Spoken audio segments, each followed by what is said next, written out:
Hello everyone. Welcome to the session of reverse engineering. My name is Jun, and I'm from University of Utah. Happy to chair this session. In this session, we'll have 4 papers presenting exciting research on reverse engineering from different perspectives.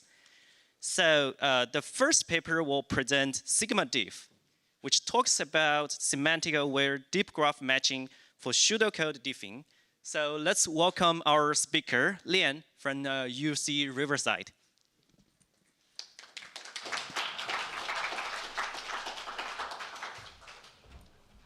Hello, everyone. I'm going to present our paper entitled SigmaDiff, Semantics-Aware Deep Graph Matching for Pseudocode Diffing.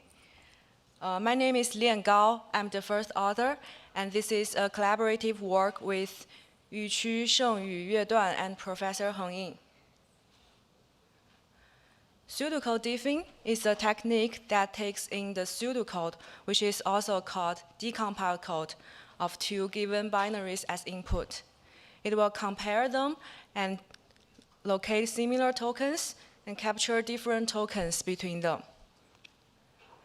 It is a very important technique since it can be applied in multiple downstream security analysis. For example, vulnerability and patch detection. Pseudocode diffing can be leveraged to detect vulnerability by comparing a vulnerable binary with a patched binary. It can be also applied to detect plagiarism by identifying the similarities between 2 programs. And it can be also applied to lineage analysis that reveals the evolutionary relationship among a collection of software.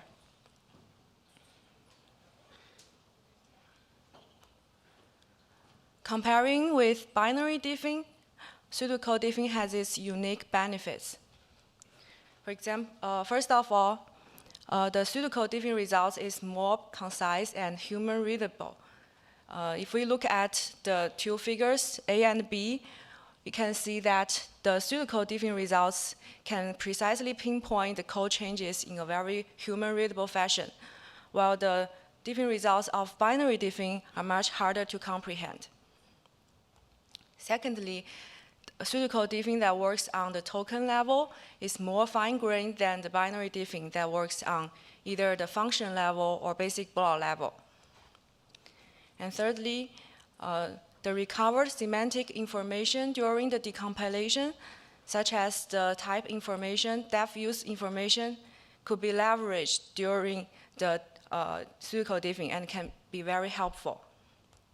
And lastly, pseudocode diffing has natural support of cross-architectural diffing, as programs from different platforms are all converted into the C-like languages. Even though pseudocode diffing has many benefits, there only exists one pseudocode diffing technique to our knowledge, which is Diaphora. Diaphora relies on heuristics to perform the function level matching and then it performs simple string-based matching to generate the token level diffing results. It is very efficient, but it is not robust and can be easily thwarted by compiler optimizations. Besides pseudocode diffing, there are plenty of research that works on the binary diffing problem. Traditional approaches such as DeepBinDiff relies on heuristics and perform basic block matching along the control flow graph. It is not robust and not accurate enough. Dynamic analysis-based approaches such as IBinHunt can capture the semantic meanings of a program very well and have good resilience against code obfuscation, but it suffers from the low code coverage problem. Learning-based approaches such as DeepBinDiff can generate the context and semantic-aware basic block embeddings and perform diffing at the basic block level. It can distill the semantic level features very well, but it does not scale well on large binaries according to our evaluation. Next, I'll use a motivating example to illustrate the challenges of pseudocode diffing. Progressing from left to right, it shows the source code differences between the old version and new version, which reveals a security patch. And then in the middle is the pseudocode of the old version binary. And lastly is the pseudocode of the new version binary. So ideally, after the pseudocode diffing, we would like to obtain the diffing results highlighted in green, which represents an insertion. However, if we compare the pseudocode between the old version and the new version, we can observe other changes that will influence the diffing process. Different variable names. A variable could be named differently from one version to another version.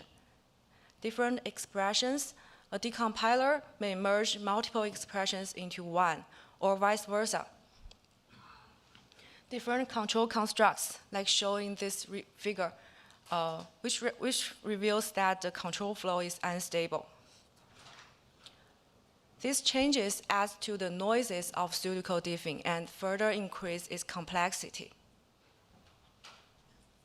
So how does SigmaDiff work, and how does it handle the aforementioned challenges? On the high level, SigmaDiff models diffing as a graph matching problem. It first generates interprocedural program dependency graph for both binaries. And then it performs the graph matching on the two generated graphs. So each node in this program dependency graph represents an intermediate representation IR. This means that our diffing is performed on the IR level, and then we map the IR level diffing results to the pseudocode tokens. This kind of mapping from the IR to pseudocode tokens can be obtained from the decompiler. And we decide to diffing on IR in order to avoid the expression merging problem I mentioned earlier, since this problem only exists in pseudocode but not in IR.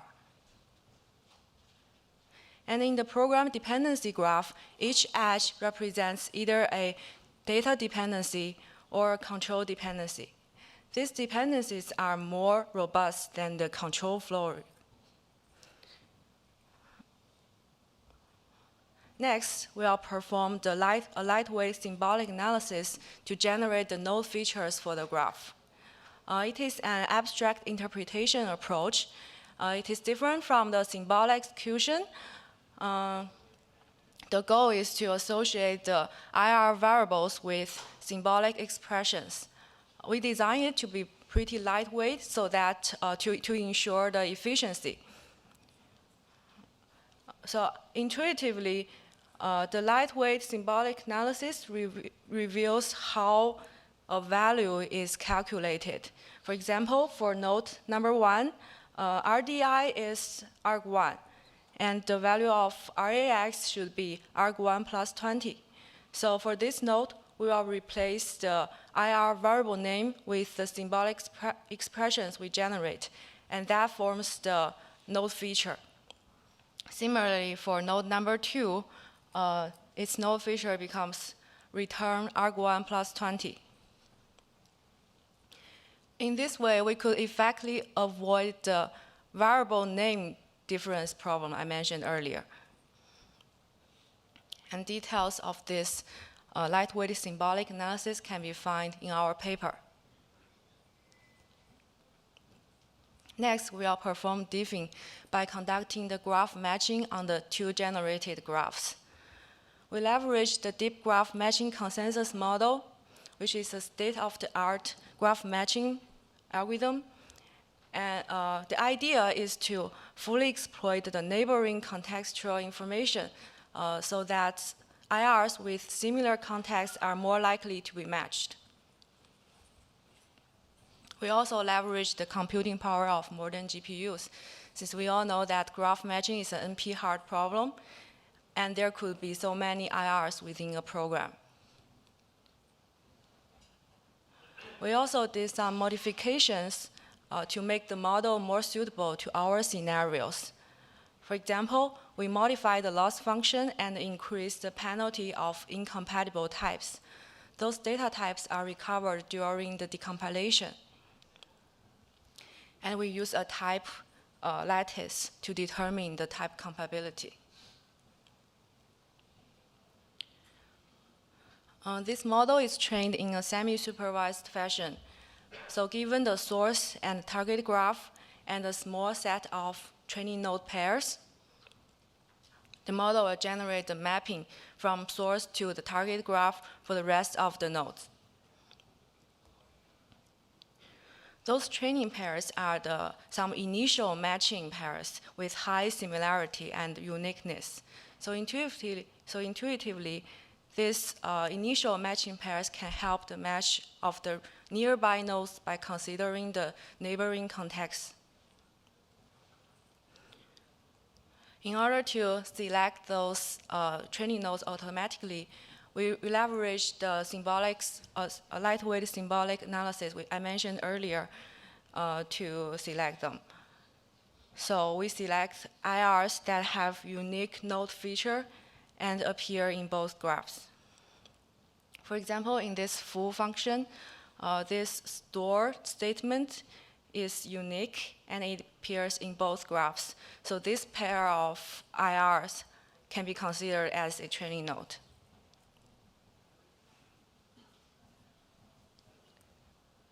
We conduct extensive evaluations in our paper. Here I'll introduce several highlights. For the cross-optimization level diffing task, we compared our approach with Diaphora and DeepBinDiff.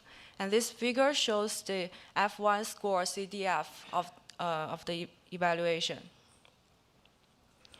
As shown, SigmaDiff significantly outperforms Diaphora and DeepBinDiff, especially in the O0 versus O3 scenarios. Cross-architecture diffing, since DeepBinDiff does not support cross-architecture diffing, so we only compare with Diaphora in this experiment. And this is a difficult task, and as you can see, Diaphora has very low recoil in this experiment, and SigmaDiff performs much better than Diaphora. We also conduct a case study on Zoom for the vulnerability and the patch analysis. So we investigate both the Linux version and the Windows version of Zoom. We find 5 libraries in them, and the first 3 of them is statically linked into the Linux version of the Zoom executable. That Zoom executable is over 80 megabytes. And the last 2 libraries is the one we find, is the shared libraries we find in Windows. So we compare these libraries with the newest version of this corresponding library to detect whether they consist of any vulnerabilities. So even though that we have no idea like what kind of compiler settings this library are using, but SigmaDiff is still able to identify 13 vulnerabilities and precisely pinpoint 8 vulnerabilities at the token level.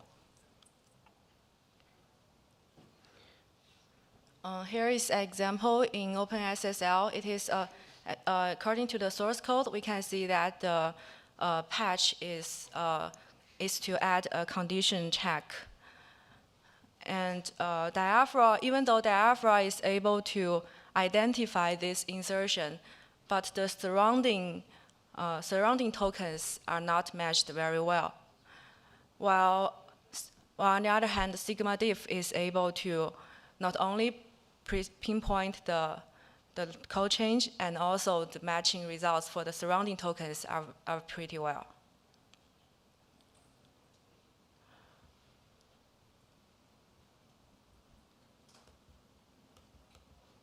How to go to the last? Yeah, our project is open sourced, but I cannot go to the last page for some reason. And thank you for listening, and I'm happy to take any questions.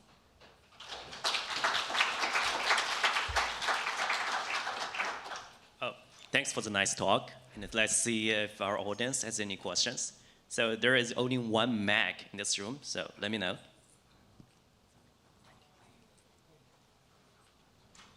What's the runtime performance compared with something the other solutions? It's less efficient than Diaphora, but it's much more efficient than DeepBinDiff. And that's, I guess, starting both from the decompilation? Yeah, that's included all the time. Like, yeah, we have an evaluation in our paper.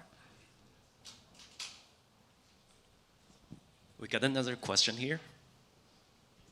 Excellent talk, thank you. You mentioned the cross platforms. You mentioned Windows and Linux, which was great. The question is, does it allow you to, so is this something like you can plug into like an IDA or a Ghidra to use? Yeah. The old source. And then the second question is, it's only on pseudocode, it doesn't do the diff on C or assembly language? It's not on assembly. Yeah. It's done on assembly. Okay, you said so. Okay. It's lifted into IR, and we diff on IR, and then map the diffing results to pseudocode tokens. Pseudocode. Okay, thank you. Excellent. Thank you.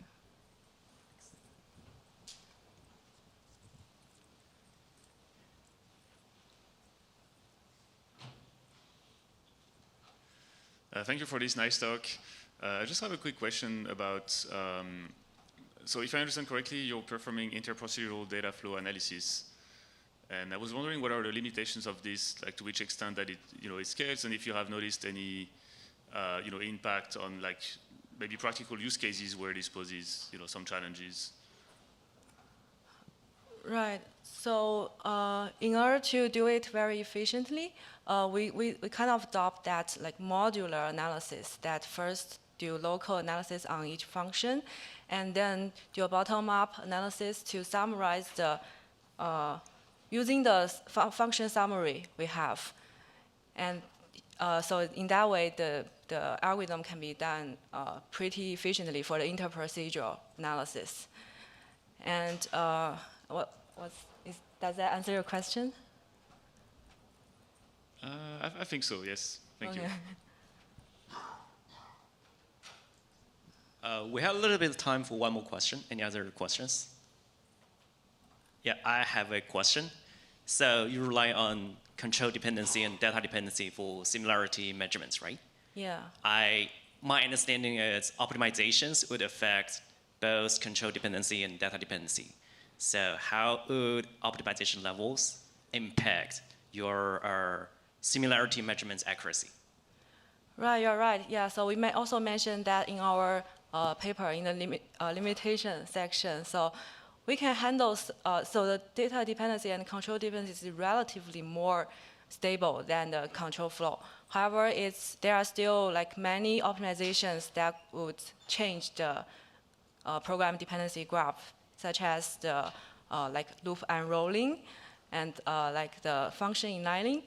We can only handle like very simple cases in function for the function inlining problem, because since it could possibly like largely change the program dependency graph. Yeah, so I think it would be very interesting to investigate in the future. Thanks for that. So let's thank our speaker again.